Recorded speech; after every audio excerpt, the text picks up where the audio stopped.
Studios. I'm Karla. I'm the designer of more than 50 quilt patterns that use both beautiful sides of fabric. Be sure to subscribe below, click like, and tap the bell so you know when new videos get posted. So today I would like to introduce you to Fiona. Fiona is a floral flamingo. She's made with both beautiful sides of this Cape facet fabric designed by Philip Jacobs called Brassica. And look at the beautiful reverse. So you can see this reverse could stand on its own as a lighter value, and it looks beautiful with its right side. Brassica, I'm happy to say, is still in print.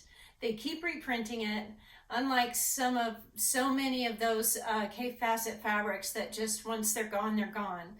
But thankfully Brassica is still around. But you can make Fiona with all kinds of different fun focus fabrics. It wouldn't have to be floral. You could use anything, nautical, tropical palm fronds, all kinds of things to make Fiona, and she doesn't have to be pink.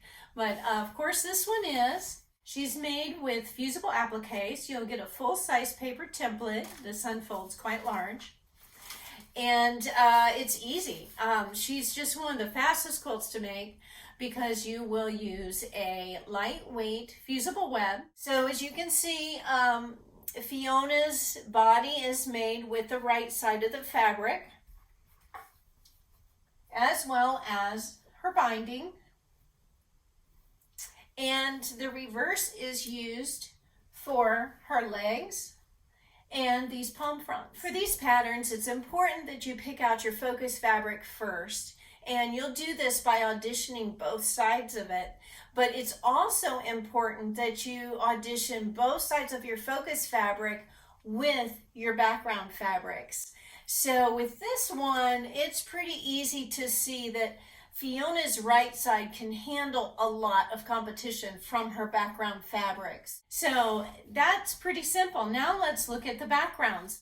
It's important that you check the values of the reverse along with your background fabrics to make sure that everything shows the way you want it to. So let's go through some of the background fabrics and I'll kind of explain what I mean.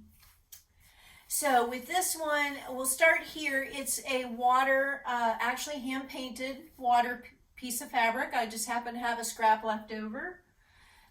This one above it, same size, is an ivory with gray cursive writing. This is an ombre that's going up from the bottom of the quilt up to Fiona's body. It's a purpley pink through the blues into a mint and almost white once it gets up to her body.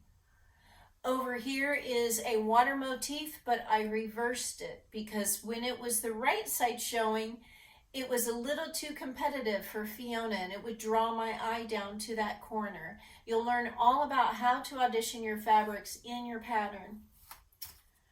So this one is a blue seashell on a white background with some white beach words.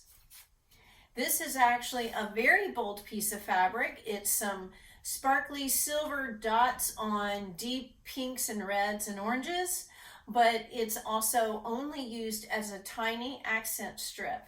It helps to draw your eye from left to right across the quilt, but it doesn't take too much away from Fiona because of the size.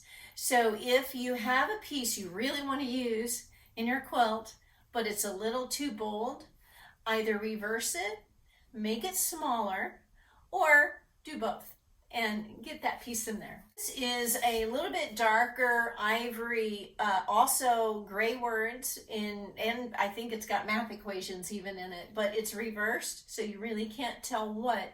I know what it is, but you probably couldn't even look at it in real life and see that it's words and math equations. So it's a ivory white grunge with beige dots. This long accent strip is reversed because it's a pretty dark mottled pink darks and mediums, and I reversed it so it would be lighter behind Fiona's head. Over here is a white on white, and it's actually got alphabet on it. I usually like to use something tropical, but it's really not something that stands out. You can't really tell what it says. and it worked with the overall coloring that I wanted. And this last accent piece here is an ombre of dark pink to a light to almost white as you get closer to Fiona. So as you can see, this is a big variety of background fabrics, and you can really pack in your background with a lot of fun and excitement and things that you might not use in a more serious quilt design. You can really throw them into a quilt like this. It's a lot of fun. So now let's talk about the quilting portion. For these quilts, I like to combine the process of securing the applique with the quilting. So you do it all at once. So for Fiona's body, I did horizontal freehand lines. So they're not perfect. They've got bumps and bobbles. They're not exactly the same distance apart. And but it gives a texture to her that's different than the background. I did the same with her legs. It's a little harder to see because there's not as much line there. And with the palm fronds, I just did the design of the palm, whatever the shape of the palm was. I went along the edges with that. I like to stitch right on the edge of the applique and just off the applique so that it makes it really pop off the background. Background is then quilted with a free hand of leaves and feathers and just swirls. These are fun quilts and easy to make, easy to put together. They don't take a huge investment of time, and so it's a great way also to practice your skills of quilting and doing freehand work. Now, Fiona is hanging here from 4 prairie points, so be sure to check out the video about how to use the prairie point hanging method. It's a great way to finish your quilts and have them ready to hang with that last stitch of your binding. Please be sure to subscribe below. Thank you for joining me. See you next time. It's really hard to say palm fronds. Fiona says hi.